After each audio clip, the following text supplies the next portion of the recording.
Estamos de volta com pauta especial aqui pela sua TV Educativa Canal 3. Voltamos a conversar com a capitã Viviane Suzuki, do Corpo de Bombeiros Militar de Alagoas. E o nosso assunto, capitã, é segurança, é vida. É o modo em que as pessoas querem ganhar dinheiro, mas sem levar em consideração tudo aquilo que preceitua a legislação de segurança, a segurança dos seus próprios clientes. Neste sentido, grandes empresas que tenham grandes aglomerações, como é o caso dos shoppings, por exemplo, já que a gente estava falando sobre eles no bloco passado, eles têm por obrigação de ter brigadas de incêndio, bombeiros civis, por exemplo? Com certeza. A gente tem até pela legislação, fala que a cada 500 pessoas é exigido um bombeiro civil. Então, tem locais específicos, como o shopping, como você bem citou, que é exigido, sim, uma brigada de incêndio com bombeiros civis, a quantidade de acordo com o fluxo que é circulante, né, no shopping, isso aí vai de acordo com o cálculo deles, e exigido a quantidade mínima de bombeiros civis, que são 2. Os estádios de futebol, idem. Grandes ginásios, shows particulares. Shows particulares, com certeza tem que ter. Parques que se instalam aqui no nosso estado. É justamente isso, né? O foco é a segurança, então tem que ter e é exigido sim. Para se fazer qualquer evento, seja ele temporário ou não, feito a mesma coisa, o projeto, da mesma forma, e é dito ali o que é exigido. Então, se vai ter um evento para 5.000 pessoas, como é exigido a cada 500 pessoas um bombeiro civil, então calcule-se em cima disso quantos bombeiros civis vão ser necessários. Agora, nós temos esse profissional aqui no estado? Com ou certeza. Se não tem, a gente tem onde treiná-lo? O Corpo de Bombeiros, por exemplo, oferta esse tipo de serviço? Nós temos bombeiros civis, sim, no estado de Alagoas. Existe academia de bombeiro civil no estado para justamente formar essas pessoas e indicá-las ao trabalho. Pois é, essa é uma coisa bastante interessante. Eu falava no bloco anterior de que essas fiscalizações, fiscalizei hoje, você não está de ad eterno liberado para fazer o que bem entender. Essas fiscalizações vão se sucedendo. E o que é que acontece um pouco depois com reincidência? A legislação termina sendo um pouco mais dura para que essas pessoas sejam punidas. O estabelecimento, de fato, poderá em algum momento não mais comercializar ou prestar determinado serviço? Sem sombra de dúvidas, né? Se ele transgrediu o que diz a lei uma vez, ele é notificado, dependendo até do caso, o local é interditado. Se mais uma vez coincide da mesma forma, ele tem uma pena mais severa, até chegar na questão, vamos dizer assim, criminal mesmo da coisa, né? Porque ele está lidando com vidas. Então, se ele não age da forma correta, ele está assumindo o risco de, vamos dizer assim, de matar pessoas. Agora, capitã, e isso é criminalmente tipificado. Quais são as irregularidades mais presentes nas fiscalizações? É o quê? É a falta do extintor? Ou é o extintor vazio, o extintor vencido? Enfim, tem muita artimanha nessas situações todas. Olha, se você for pegar ao pé da letra, é muita coisa, muito item que ele é desconforme com o que diz que tem que ser. Então, o que é que eu quero dizer com isso? Dependendo do local, não tem a rampa de segurança adequada, a questão do tamanho dela de largura, a questão do parapeito não é adequado, saída de emergência não é adequado o tamanho. Às vezes ele quer aproveitar o espaço do local e diminui a saída de emergência. Só que qualquer incidente que tiver, por onde é que vai sair? Saída de emergência. Não tem o pé direito também Exato. É um elemento de discussão. Então são vários itens que terminam em desconformidade com o que tem no projeto. Por isso a gente fala sempre, faz ao pé da letra, porque é melhor remediar, é melhor prevenir do que remediar. Então, você está lidando com vidas, não é brincadeira, você está lidando com vida alguma. Se às vezes a gente tem um descuido com a nossa, avalie a responsabilidade com a do próximo. Agora, capitã, é muito maior. A senhora falou em saída de emergência. Emergência, o que eu entendo, é algo que não pode esperar. Claro. É algo que a gente tem que fazer de forma agora, não dá para ser daqui a pouco, por autorização. Saída de emergência normalmente ou está no cadeado, ou está na corrente, ou está trancado. Então não é uma saída, é um bloqueio de emergência. É justamente isso que eu estou te falando.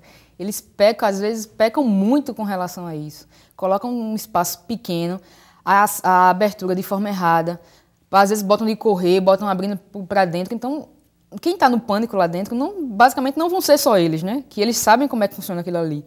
Mas quem vai estar lá é justamente a população que não tem tanto conhecimento com relação a isso. E vai passar sufoco e vai acontecer, que Deus o livre, mas aconteceu uma situação como aconteceu lá em Santa Maria, né? Que eles terminaram sobrepostos no outro porque não sabem para onde sair e aquele alvoroço todo. Então, é complicado.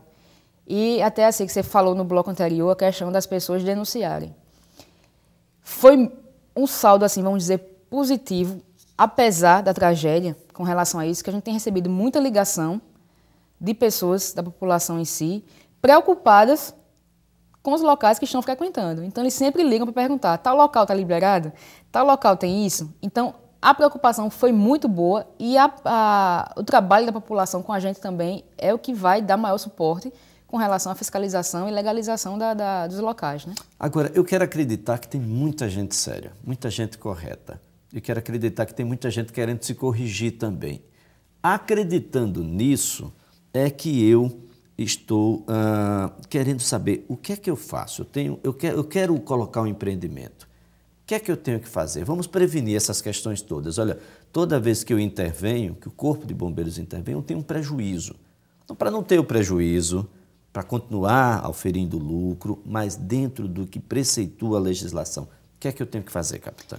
Bom, se eu tenho já a intenção de abrir um estabelecimento, seja ele de qualquer especificidade for, eu tenho que ir de imediato. Se ele não está construído ainda, está na planta, vamos dizer assim, ele tem que fazer o projeto de segurança por engenheiro cadastrado no Corpo de Bombeiros, engenheiro de segurança.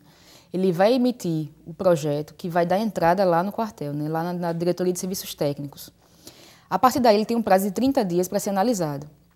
Após isso, é feito o laudo de exigências. Então, dependendo do local, do tamanho do estabelecimento e do que ele vai comercializar, ele é feito tamanho exigência. Então, tem que ter tantos extintores, tal saída de emergência com tanto de metragem, tem que ter chuveiro eletrônico, que é para contra-incêndio também, detector de fumaça. Então, ele vai dizer o que é exigido de acordo com o tamanho e com o que vai ser comercializado. Se o projeto estiver de acordo com o que está exigido, ele é aprovado. E é emitido aí o alvará de construção, que aí ele vai pôr em prática o que ele viu no projeto. Após isso, feito o estabelecimento construído, ele vai solicitar a vistoria do Corpo de Bombeiros. Então, o bombeiro vai lá, fiscaliza, e é nesse momento mais importante que ele vai ver se o que está no projeto, que foi feito pelo engenheiro, está batendo com o que está feito na estrutura. Se estiver, aí sim, é emitido o certificado de aprovação. Caso não, notificação, para que ele venha se adequar. Para que ele venha se... Uma vez que esse certificado não foi emitido, as prefeituras têm ajudado nesse sentido? Têm levado em consideração de que sem esse certificado ela não pode licenciá-los e propiciar de que esse estabelecimento venha a comercializar, venha a ofertar serviços? Olha só, para que o primeiro passo de tudo, para que ele tenha o ABITS da prefeitura, ele tem que ter o certificado de aprovação do Corpo de Bombeiros. Se ele não tem esse certificado, já está totalmente errado. Não, eu falo isso porque Santa Maria não tinha, né? Pois é, complicado. E estava lá, todo mundo estava em funcionamento, né? E em determinado momento, gente, o próprio gestor deveria pagar por essa situação, né? E ao invés das pessoas baterem na porta do Corpo de Bombeiros, pudesse bater na própria porta da Prefeitura Municipal lá daquela cidade. Não, nesse caso, a gente tem que fiscalizar por um todo, né? Tanto desde do engenheiro, tanto do proprietário, do Corpo de Bombeiros, da fiscalização da prefeitura. Então, todos os órgãos envolvidos têm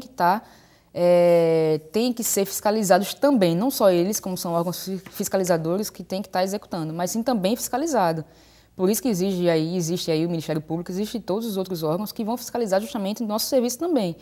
Porque quando acontece uma má-fé dessa, vamos dizer dessa forma, como eu te falei, né, questão de vidas que estão ali em risco, até o próprio prejuízo do proprietário do local, que está também em risco.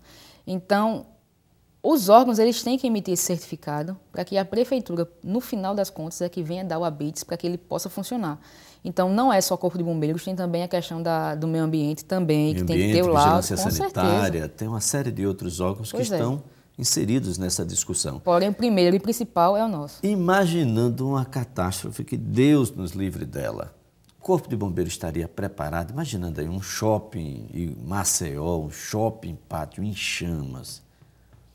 Olha só, além dos equipamentos internos do shopping, que são exigidos, que é justamente aquela questão da liberação ou não de funcionamento do shopping, que tem que ter a brigada, tem que ter os preventivos todos, mangueiras de incêndio, detectores de fumaça. Além disso, tem o equipamento nosso também que vai em apoio.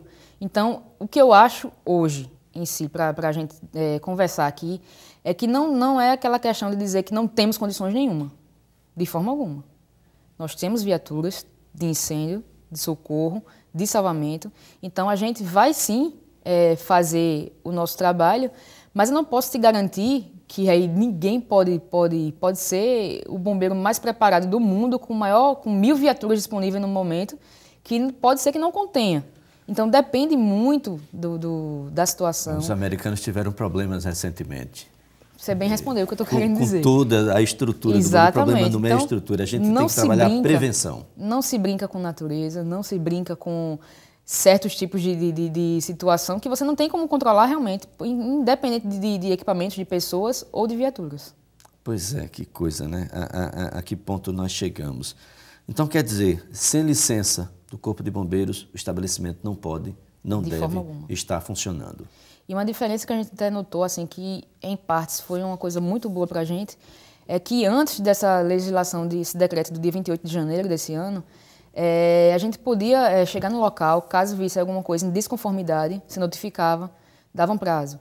Chegava lá, não estava, você ia aos poucos para poder chegar à interdição. Então, depois desse decreto, ele nos dá total poder de interditar imediatamente. Imediatamente. Então, isso foi formidável em relação à questão da segurança em si. Independentemente de qualquer outro órgão. Com certeza. Não teve a certificação do bombeiro, já pode ser interditado. Já pode ser interditado. Capitã, eu quero aqui agradecer, parabenizar o Corpo de Bombeiros pela atuação. A população precisa compreender da necessidade. Isso é em prol da segurança, não só daqueles que transitam pelos estabelecimentos, mas dos próprios funcionários que ali estão. Né? E a própria segurança da comunidade como um todo. Não, com certeza, a gente sempre fala, estava até conversando aqui antes, né? Que quando a gente vem atuar em alguma situação é porque já não tem mais condições de ninguém que não tenha treinamento específico para isso que possa conter. Então, para evitar esse tipo de coisa, não é lógico que eu não queira trabalhar de forma alguma, mas eu sei que quando eu vou trabalhar na rua é porque alguém está em muito perigo, correndo muito risco, e isso que a gente quer evitar. Não é evitar de trabalhar, mas evitar que alguém venha a sofrer qualquer dano, venha até vir a levar à morte mesmo.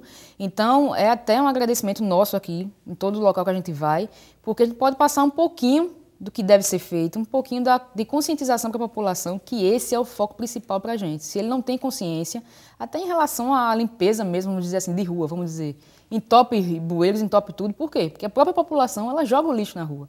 E depois vinha reclamar de qualquer governo, de qualquer fiscalização, qualquer tipo de órgão de limpeza. Essa então, é uma situação muito ruim. A consciência própria é a principal. Muito obrigado mesmo. Olha, telefone 3315-2819, a sua participação é sempre muito importante. Obrigado a todos que nos acompanharam e até o próximo programa.